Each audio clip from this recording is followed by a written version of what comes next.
I'm so glad that I'm rooted in my faith as a Christian and my belief in Jesus Christ, because I just went down this rabbit hole of Black Israelites. That shit right there. And you know, I get it. God gave us free will to understand life for ourselves and make our own interpretations. But as somebody who was just recently saved, like about 2 years ago now, and somebody who didn't believe in Jesus before that and was into the spirituality and all that stuff, listening to people speak about whatever the fuck they be talking about, it just makes me feel like, thank God that I'm rooted in my faith. And I can say that Hebrew Israelite women are pygmies because I'm an ex-Hebrew Israelite wife. What are we talking about? What the hell are we talking about? We all know, and be honest with yourself, the type of woman who will be confident, the kind of woman who will adorn her external, the kind of woman who will stand up for herself, the kind of woman who won't be agreeable and will combat things, rightfully so, right? The kind of woman who is truly sovereign. In the Hebrew Israelite community, you will be called a contentious woman. You will be called a woman of vanity. You will be called the woman who will cause a man to stumble. They do not like powerful women who understand and know themselves in the Hebrew Israelite community. They love weak-willed women who are easily influenced, who acquiesce to male presence and power. They love those kind of women. So yes, for the women who are offended on that last video I posted about Hebrew Israelite women and wives, I don't know why you're offended. And some of y'all are actually really smart academically, but you put your brain on the shelf to be with a man. That's a whole another video for another day.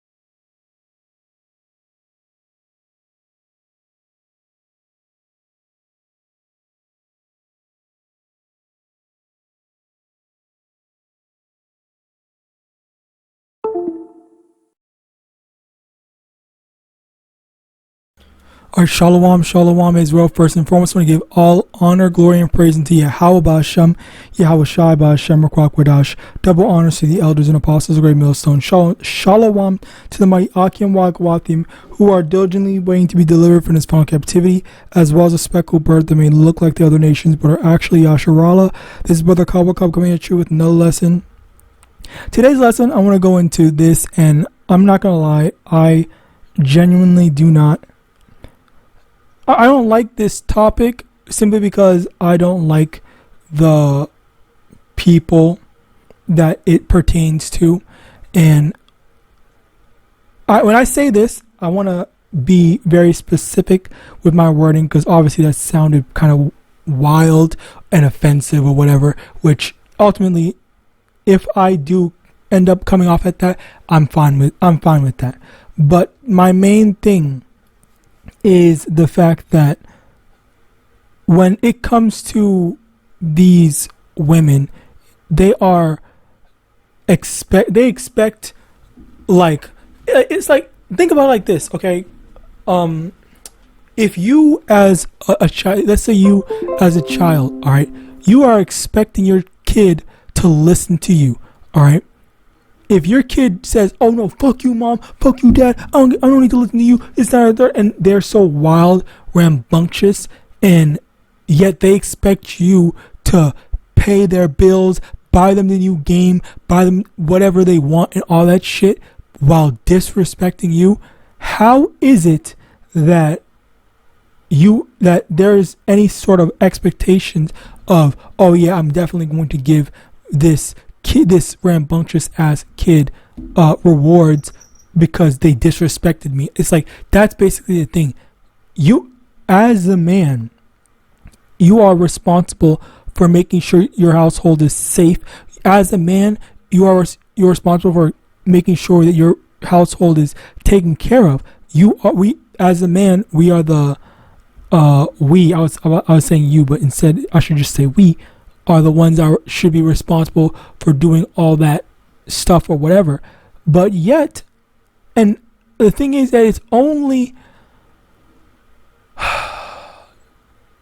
it is mostly the so-called black women that always fights against their men. Now, I said this before in another lesson. I don't know jack shit about Native Americans and so-called Hispanics. I'm just going to assume that, I'm not going to assume anything. I just have heard of nothing, actually. I've never heard jack shit about any of that type of stuff.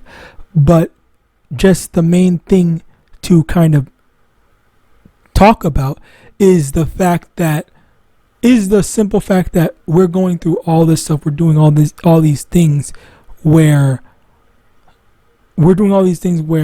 we're expected to kind of give these women money, let them go do all that they want while they just go and do whatever they want behind our back and they just expect us to just be okay with that. And this is not necessarily something that is exclusive to so-called black people, because it is also a problem with all women in Babylon. And maybe I only want to say Babylon because that's all or the West, whatever. That's all I'm familiar with as is what I've heard. And it is extremely just flat out disgusting to me that women genuinely believe that they are entitled to a man's money. They are entitled to go and not even work at home. They think, oh, I don't need to work. I don't need to clean the house. I don't need to cook him dinner and stuff like that. I've literally seen videos where a woman basically says, I expect my man to freaking do this and a third, and he doesn't need to, and he better also cook and clean at home while bringing in the money. And if he doesn't do this, then I'm not gonna X, Y, and Z, or I don't need this broke man X, Y, and Z. So it's just slockier, but it's just like extremely like disrespectful, and I genuinely just do not like what I heard from all that. Like, it was just wild for me to hear this type of stuff. Like, how can you, like, and that's the thing, like, it's baffling to me that people get mad at arranged marriages and stuff like that when people get mad at arranged marriages because they say, oh, there's no love in it, there's no this and the third, X, Y, and Z, blah, blah, that poor girl is getting married to this man. Well, what the fuck do you call these marriages? What do you call these relationships today, where you have this woman who is with this man, treating him like absolute dog shit, and that is what you call love? Like, again, like, this is baffling to me, where how are we having any sort of pity? All right, and I'm not trying to say, because obviously there's bad everywhere, but like, how are we having pity for people that just unapologetically talk like this? It's genuinely so disgusting. Like, what is going on here? Anyway, to continue on, the main thing is that, yeah, listen to these two women talk about how, oh, Hebrew Israelites, this, Israelites, that, and stuff like that. Well, what the fuck does the Bible say? Because, yeah, you can complain and say all the stuff that an Israelite man did, sure, but which aren't actually in reality. No, you really shouldn't. But of course, what this whole social media generation has taught people is air your fucking personal information, air other people's personal information and personal business out on the line for everyone to know and everyone to hear and stuff like that, and just like, don't keep secrets to yourself. Like, why? Literally no one asks for that type of stuff. And you're over here voluntarily, and obviously not these two, but women, but some of these women in general go online and just announce all their stuff out, all their personal information. And one example is Deacon Hakka's one of Deacon Hakka's former wives, where she's doing a whole ass series talking about what Deacon was doing, which is like, okay, sure, he was bad to you, but like, why the fuck why do you still, like, there's obviously, if someone does something wrong, there needs to be recompense. I acknowledge that. But at the same time, the scriptures did not say that we're the ones that's supposed to be going out trying to seek recompense. Now, let me just get this so we can understand. Because in that same thing, all right, the same way that we as Israelites are supposed to watch what we do, that's what, where the frick is it? All right. Practice what we preach as in the scriptures. Proverbs 20 verse 22. Say not thou, I will recompense evil, but wait on the Lord and he shall save thee. Now, does that mean, just if you are being murdered, all right, they just let the murderer kill you and all that stuff? No. But when it comes to trying to, dish out judgment, make sure this nigga pays for all that shit, that's where it gets to be like, okay, well, now this is not something that belongs to you. All right, that is not your job to go and make sure that someone or whomever that wronged you pays for it. All right, and even then, I always thought about it like this. If someone punches me or slaps me across the face and then I slap them back, okay, well then there's nearly no need for YAHAWAH to judge them, because you already slapped some across their face back in retaliation, so then that's it. Now if someone slaps me across my face and I don't do anything, I wait for YAHAWAH to bring that back, okay, I just remove myself from this situation or whatever, then what the Lord can do, he can say, okay, you offended, let's get that as a matter of fact. Luke chapter 17 verse 2, it were better for him that a millstone were hanged about his neck and he cast into the sea than that he should offend these little ones. Because if you are the little one of YAHAWAH, then what's going to happen is that if someone slaps you across the face, what the Lord could do, he could make it so that, okay, you know what? How fucking dare you slap my Kawakab across his face? So instead of just making someone slap you across the face, I'm gonna make somebody kill your ass. So then that's where the true recompense comes into play, not you trying to seek out your own recompense. All right.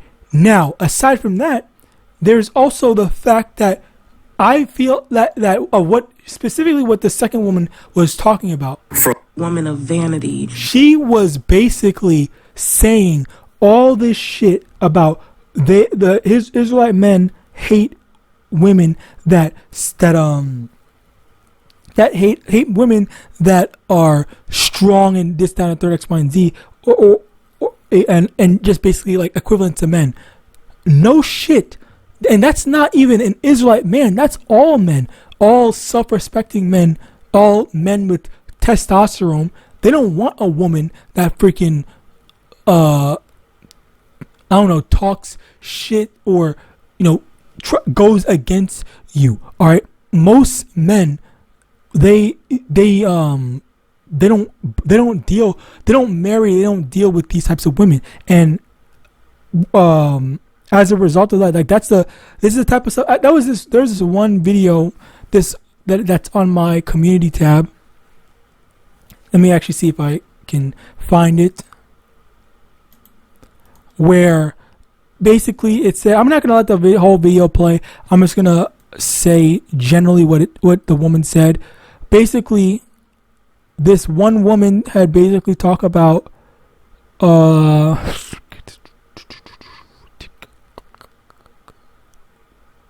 if as a woman, here it is.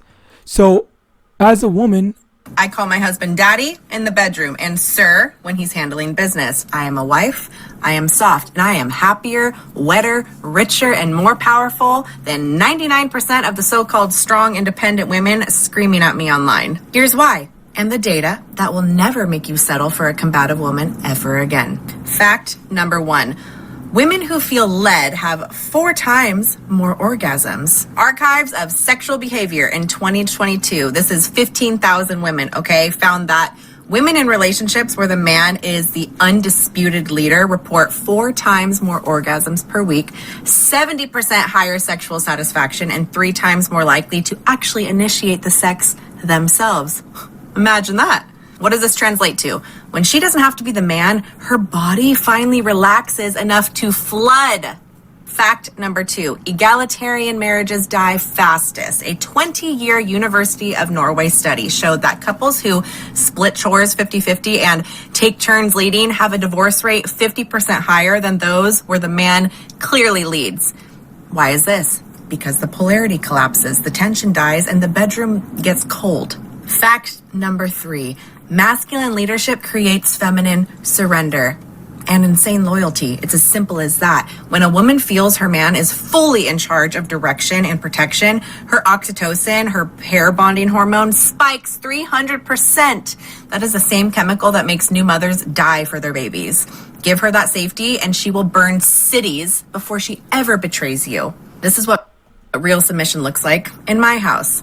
all right, so yeah, you basically get the point where it is naturally ingrained in women to want to submit to a man, because again, that is the thing. But yet you have this dumb bitch that's talking all this shit saying, men are so afraid of women, this, that, and third, that X, Y, Z, blah, blah, and stuff like that, when it is literally ingrained in women to want to, or to be more attracted to submission rather than wanting to do that stuff. But again, that is because Esau taught that. Esau is the one pushing, a woman needs to lead, a woman needs to do this, a woman needs to do that, and whatnot. Esau's the one that pushed feminism on our women as well as his women as well, which is why you have such a big feminism problem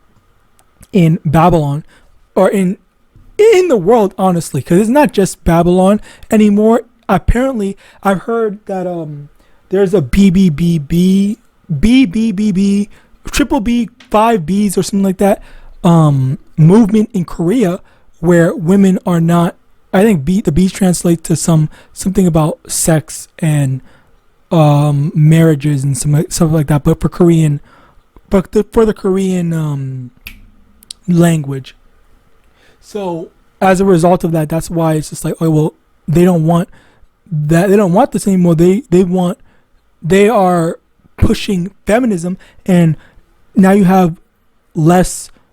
I think there's been a decrease in the birth rate and stuff like that. Maybe not. I'm not gonna say that as a definitive fact, but in terms of like relationships, it's definitely less compared to before, and people are not motivated to getting married, although there are a lot of men that definitely want to get married. They want to have a relationship, but the women are just too unbearable to be in relationships with.